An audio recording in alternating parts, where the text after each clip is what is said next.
Doris Miller is a shy, eccentric 60-something woman, living alone following the death of her mother, with whom she has lived her whole life.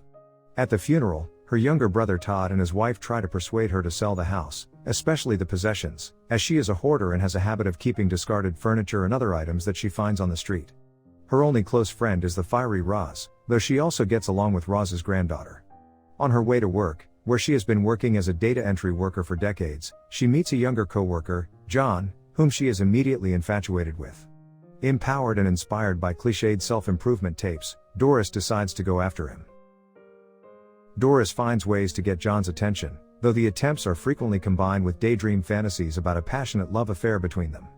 With the help of Roz's granddaughter, she creates a fake social media profile to find information about him and discovers that he loves an electropop band that is planning an upcoming concert in the area.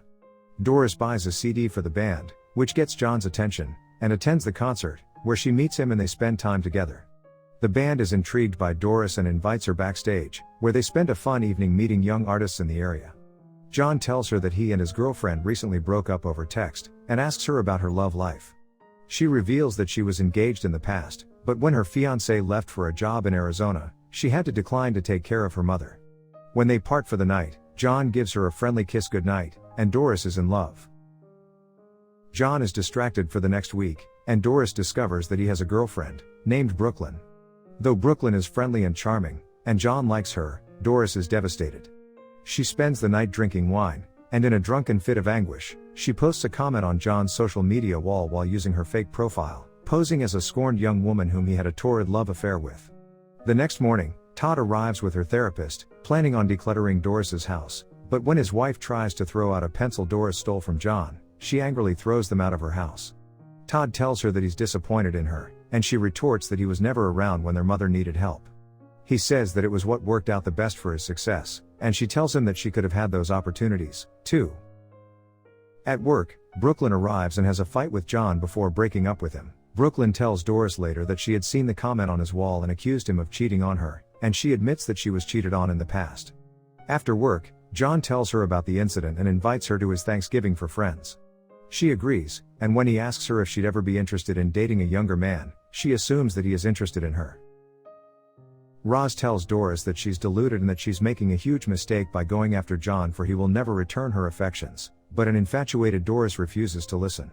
She dresses up and goes to the Thanksgiving party, where she meets John's uncle, who is clearly interested in her. During the party, she asks to talk to John in his bedroom. While trying to come onto him, she reveals that she's always liked him and that she was the one to put up the comment that drove him and Brooklyn apart. Upset, John rebuffs her, shocked that his friend would break him up with a girlfriend he was so fond of. When a flustered Doris asks him what he meant by asking her if she was interested in younger men, he admits he was trying to set her up with his uncle, who is a decade younger than Doris, thus, a younger man. A hurt Doris leaves and invites Roz over for comfort. Doris invites her therapist over to declutter her house, and she succeeds in getting it cleaned up. She also quits her job and says goodbye to John before she leaves. The two ends on good terms, John having reconciled with Brooklyn. When Doris goes to the elevator to leave on her last day, John calls her name, races out of his office, and tells her that he really is interested in her and wants to sincerely begin a relationship with her. They kiss, but this is all revealed to be the last one of Doris's fantasies. In reality, alone, she enters the elevator to leave. After hesitating, John calls out her name and runs toward the elevator. The doors close. To watch more video like this, click on the videos on your screen, and don't forget to let me know how you feel about today's video in the comments down below. And at last I will say, stay safe and stay healthy. See you next videos.